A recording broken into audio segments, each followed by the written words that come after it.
It was unexpected that our marriage would collapse due to a puppy, but that's exactly what happened.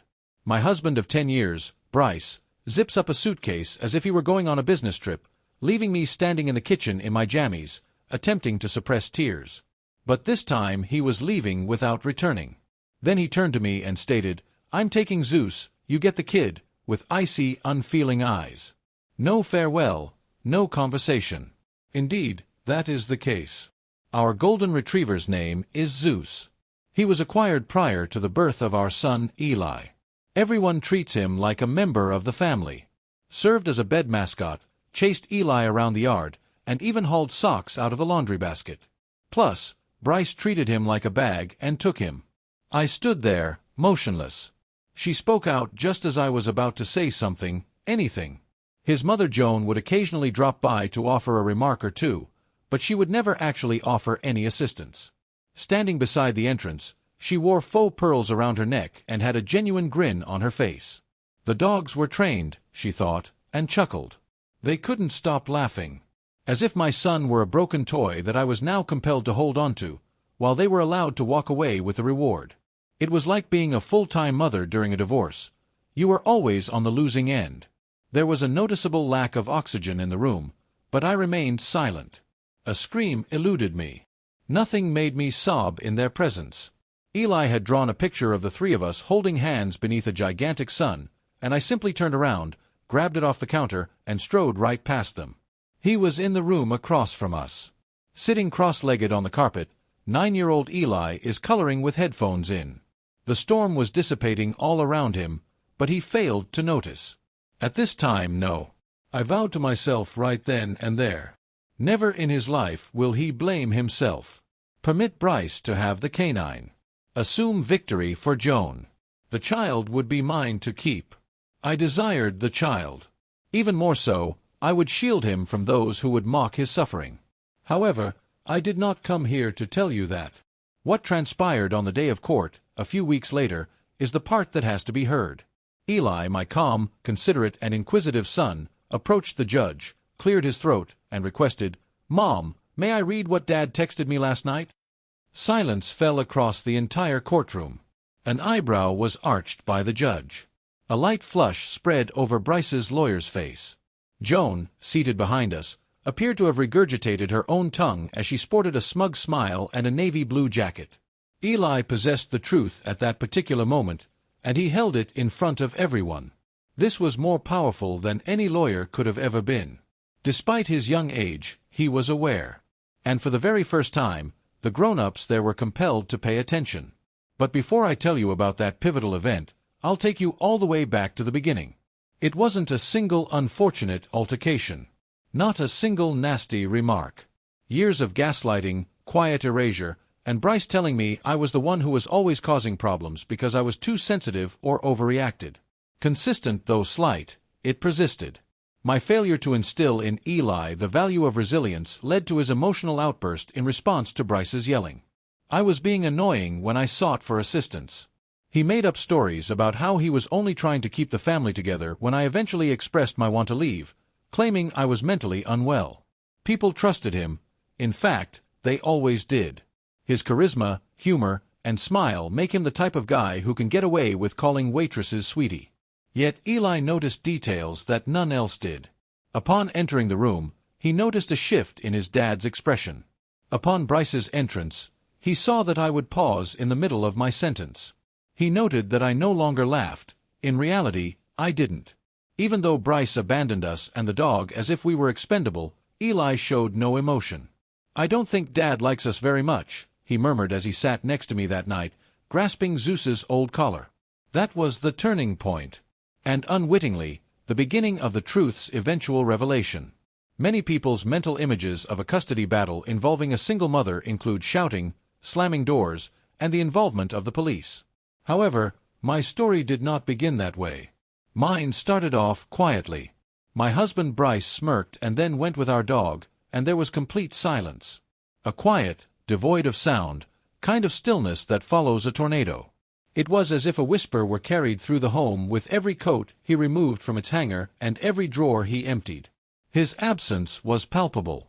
When he first started, Eli asked very few questions. Superheroes, sunsets, and even our dog Zeus wearing a cape were among the subjects of his endless drawings. As if nothing was wrong, I pretended. Homemade lunches with handwritten notes and additional bedtime stories were just a few ways I went above and beyond. Because his fear of the dark had returned, I allowed him to sleep in my bed on most nights. It had been since he was in elementary school. We were proud owners of our modest 2-bedroom flat, no matter how drab it looked. Little star-shaped lights were strung across Eli's room's ceiling, and the room was painted a light blue. When the stars were watching over him, he liked it. During Eli's school hours, I worked as a freelance designer from the comfort of my own home, taking on various odd tasks. It barely covered expenses. I wasn't going to trade the quality time I spent with him for anything, though. Daybreak was the most challenging. When I realized how much had changed, that was it. The next morning, I would find Eli dressed and sitting calmly at the table, his eyes fixed on the cereal box, but he would not eat. When he was younger, he would get up in the morning and ask a million questions, including those about space, dinosaurs, and the actual number of teeth a shark has. Right now, he remained still. I could feel his pain, but I was at a loss as to how to alleviate it. Bryce was irresistible the first time we met. Charming, self-assured, driven. I hadn't felt Zine in years, but he brought it back. When I was 23, I had a job at a printing plant. Although he came in for business cards, he took my number with him. We tied the knot in less than a year. I had begun to find justifications for Eli even before he was born. It started off with little issues. Not at all helpful.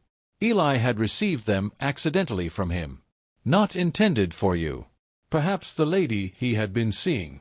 He may have confided in one of his friends about his struggles as a single parent. It was already too late, though. Eli noticed it. Even I did it. Looking at my son, I paused to catch my breath. A pale, motionless face betrayed him. He seemed to be attempting to blend into his blanket. He was not looking for solace. He sought the truth. "Have you finished reading it?" I inquired. Nodding, he gave the signal.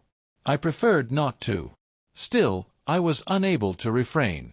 Possibly, I was bad. "No," I exclaimed without delay. "Eli, you are admirable.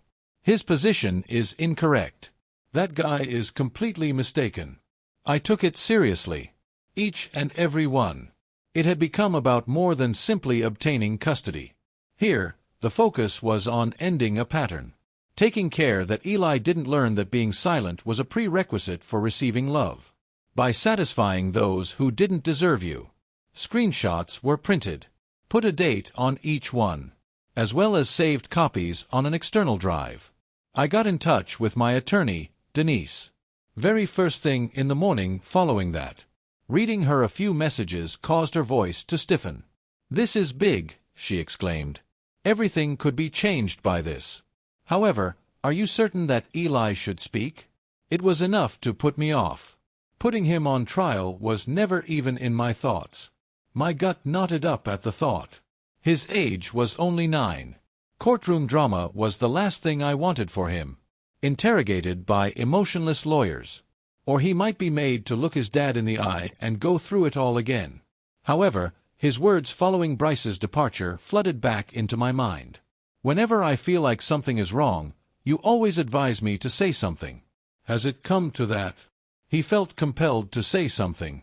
Indeed, that was the distinction. "Eli, you don't have to," I said as I set him down at the kitchen table with a bowl of juice and some graham crackers. "The judge is available for consultation, though. If you wish to convey your emotions to him, I'll be there in a flash." Through it everything. He asked if I could show him what Dad written while looking at me with an intensity that belied his age. The truth must be known by the judge, mustn't it? With a blink of an eye, I held back the tears. "He does, my darling." Everything that followed was a whirlwind of getting ready. The proof was formally presented thanks to Denise's arrangements. We made an event timeline. Created a story. The court will evaluate Eli's formal statement that was filed prior.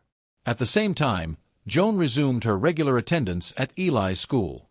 During dismissal once, she attempted to present him with an action figure and a small card that read, "Daddy's simply fighting for you." I was given it by Eli, who then remarked, "Why does it feel like a trap?" Since it was. I gave notice. A complaint was lodged by Denise. Like clockwork, Bryce texted me to tell me I was turning Eli against him. That a youngster was being weaponized by me. Traditional projection. However, I skipped the bait. But I stayed around Eli instead. We had nightly conversations regarding his emotions rather than the court.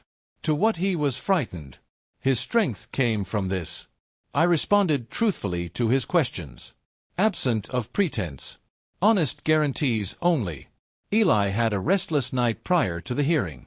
Still in the shadows, he lay down next to me and muttered, "What if the judge doesn't believe me?" Truth doesn't have to be shouted to be genuine, I told him as I swept his hair back. Speak what's on your mind. All you have to do is that. Following that, he remained silent. However, he firmly grasped my hand and would not let go. The following morning, we quietly dressed ourselves. I accessorized with a navy outfit and stud earrings. Wearing his favorite red sneakers and a recently pressed school outfit, Eli looked sharp. He claimed that they gave him courage.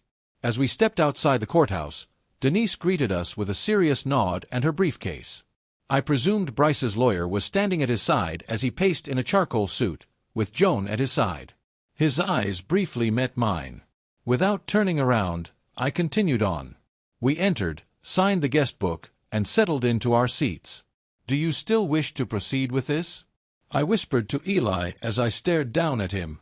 Nodding, he gave the signal. "I'm prepared." I thought everything would be all right for the first time in a long time. The truth wasn't only written down this time. The object could be heard by itself. On the verge of being heard, it was. I was unprepared with the chilly courtroom. The room had a muted aroma of paper and stale coffee, with beige walls and rigid seats. Nonetheless, the stillness lingered in my mind the longest. A judge's arrival is accompanied by a heavy hush. The kind where your heartbeat and the rustle of every page are audible. At the petitioner's table, Eli sat down beside me and, in an effort to appear courageous, swung his feet slightly above the floor. Just in case, he cradled his little notepad in his lap, the one where we had rehearsed his statement. I could see him clasp his fingers firmly, and his red sneakers protruded from under his pressed jeans. In his sharp suit, Bryce sat squarely across the room, appearing well-rehearsed. After a brief peek in Eli's direction, he averted his gaze. Sitting behind him, Joan clenched her jaw and looked around as if she were the object of scrutiny. All hands were on deck when the judge entered the room. The case number, names, and stack of papers we had provided over the past few months were visible in the file he was looking at. Even without a smile, he seemed serious. He could have skipped it. Standing first after the rituals, Bryce's attorney delivered the opening remarks. Her delivery, which I had heard ad nauseum, was that of an assured and polished professional. The importance of routine and emotional balance for the child is highlighted by Mr. Carter's pursuit of equal parenting time. He has consistently shown concern for Eli's welfare. Recurring fascination. Not only did he forget to wish Eli a happy birthday, he also failed to inquire about his allergies or even notice that Eli continued to use his nightlight while sleeping. Gritted my teeth and remained quiet. Subsequently, our time came. Denise appeared tall and composed. "We respectfully request sole legal and physical custody from you, Your Honor. We have shown evidence that Mr. Carter engaged in troubling behavior and communication, including communications addressed to the youngster." It was an eyebrow lift from the judge. "Regarding the kid?" With a nod, Denise acknowledged. "I submit that I do. Eli wants to speak, and the court has granted him permission to do so." A pause ensued. Quite a halt. With a little lean, the judge advanced. "Is that so, my son?" Eli gave me a sidelong look. He rose to his feet at a cautious pace when I nodded subtly. Though his voice was low and clear, he managed to get his point across. He was motioned forward by the judge. "Elevate yourself, Eli. Go at your own pace." With his notes in hand, he made his way slowly to the front of the courtroom. Despite his shaking hands, he stood taller than I had ever seen him before.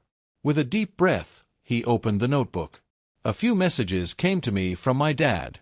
I saw them even though it was forbidden. Finally, I believe the court ought to be aware." Silence fell over the room. Denise presented the printed screenshots to the bailiff.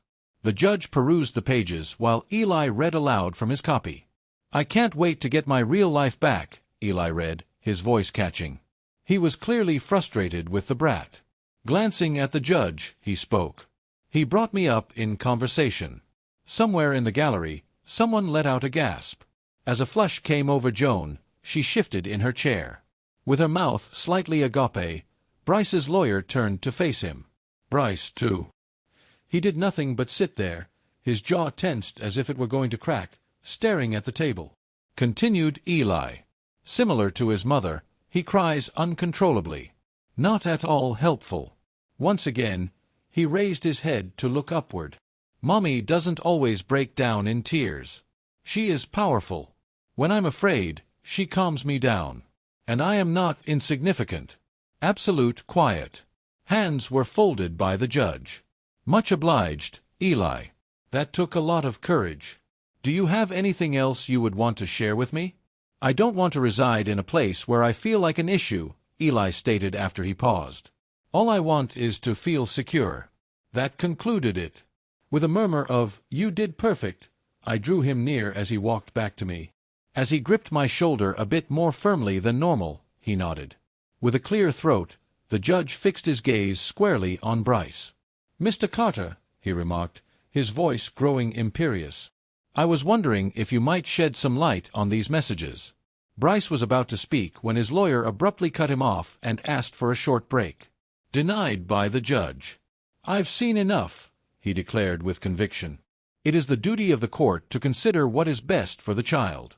Full legal and physical custody is being granted to Ms. Carter as a result of the evidence presented, the witness statements, and the child's extraordinary candor today." To my surprise, I remained composed. Completely absent. Simply by breathing deeply and closing my eyes, I was able to relax. That was enough for Bryce. Confined by his own words, he gazed at the floor in silence. Without any hope for banana bread, Joan got up to go before the session was even adjourned. "How about Eli?" He extended his hand to take mine and grinned. "Are pancakes available right now?" Unspoken words escaped his lips. At last I let out a laugh. In a word, yes. On the way home, we avoided discussing the courthouse. With an attitude of nonchalance, Eli lowered the window and allowed the breeze to touzle his hair. It was as if he hadn't just revealed his father's shadowy side to an unfamiliar judge and courtroom full of curious onlookers. To think that he hadn't merely altered our lives' trajectory. That is, nevertheless, the nature of children. Their resilience allows them to recover quickly, even in the face of adversity. On our way home, we made a pit stop at a little diner. Just like I said, pancakes. He specified that he wanted his with chocolate chips and whipped cream. I ordered coffee and drank it without sipping. All I did was observe him. On a micro level. He looked exhausted. His fork-like technique, almost like a spoon. The sound of the syrup bottle squeak made him laugh. It had been months, if not longer, since he had appeared calm. He inquired, "Did I do okay?" while still chewing. "It was more than okay, I told you. Truthfully, you spoke. Anyone can do that. It's very courageous." As if he had just won a trophy, he resumed eating with a broad smile on his face, his mouth full of pancake. He had, to some extent. After 2 weeks, the court finally gave me complete possession and I received the final paperwork. Until a family therapist assesses the situation and continues to watch Bryce, supervised visitation is the only option. That meant he probably wouldn't see Eli for quite some time, if ever, barring any major life changes on his part. Not at all. But Bryce vanished from our life in the blink of an eye. Not a single call, text, or appeal. He was dropped by his lawyer. Joe kept his distance. He was supposedly beginning over after moving in with a new partner across the state, the last word we had. Cowards do that, I suppose. They bolt. I couldn't help but anticipate the next turn of events at first. Perhaps he would try to twist things again or find a loophole, I thought. However, no one spoke. Eli regained consciousness. His artistic pursuits resumed. Rather than simple drawings, these are full-length comic strips featuring vibrant colors and eccentric characters. He turned me into a hero in one. A superhero mom who had waffles and the truth on her side and rescued the day. I displayed it on the refrigerator as if it were an artwork. Soon he was dozing off all night long. Forget about sneaking into bed at 2 in the morning. The night terrors. There was an increase in his laughing. Space, the ocean, and the existence of a belly button on dinosaurs were among the topics he revisited in his inquiries. A glimmer had returned. What about me? My breathing returned to normal. Deep, complete breaths. With the help of additional clients and longer hours, I was able to save enough for soccer shoes and piano lessons. Items that were out of my price range due to the high cost of legal representation and therapy. Yes, I did indeed join a book club. No big deal, simply ladies who are interested in me. Weary but getting better. Powerful in ways we didn't anticipate. I get asked occasionally if I detest Bryce. If he attempted to reappear, I would return the case to court. The reality: his character isn't anything I deeply dislike. That is no longer an option for me. No joy at all. I'm just miserable. That Eli never had the chance to have with his father. For the man who turned off the opportunity to be a safe haven for others in favor of dominance. For the little guy deep inside who perhaps never mastered the art of selfless love. But I am no longer burdened by his presence. When Eli finally spoke out and told it like it was, I stopped listening to him. Even yet, I bring up that day in court quite a bit. Not because it was spectacular or triumphant, but because of its significance. As a result, Eli's opinion was valued. Being heard and believed meant more to a youngster than to have his or her opinions dictated to them or that they were too young or too little. It signified that our actions had broken the cycle. For any mother who has ever felt invisible or any child who has ever felt unloved, this is the one piece of advice I would provide to anyone viewing this. There is strength within you. Not with the truth at your fingertips. With love, it's different. Particularly not when you're brave. The dog went with Bryce. He had the impression that he was leaving with something worthwhile. Something tidy, submissive, and simple. He dumped the child on me. Also, allow me to clarify. I made out better than before.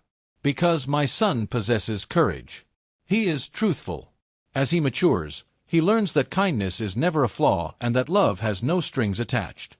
A custody agreement was more than merely altered in that courtroom. It restored my son's voice. Plus, it restored my life. Please hit the like button if this tale touched you, even slightly. More people will be able to find it. Anyone going through a similar circumstance would benefit greatly from hearing that they are not alone. Leaving a remark with your opinions would mean the world to me. Perhaps you have had a custody struggle. You might have been the middle child. Or perhaps you would like to express your affection to Eli. Your opinion counts, no matter what it is. Do yourself a favor and enable notifications by clicking the subscribe button. True stories that highlight perseverance, family, and the inner fortitude to speak one's mind are what I share. Despite the difficulty. Much obliged for your time. Indulge in some self-care. And tend to your own folks.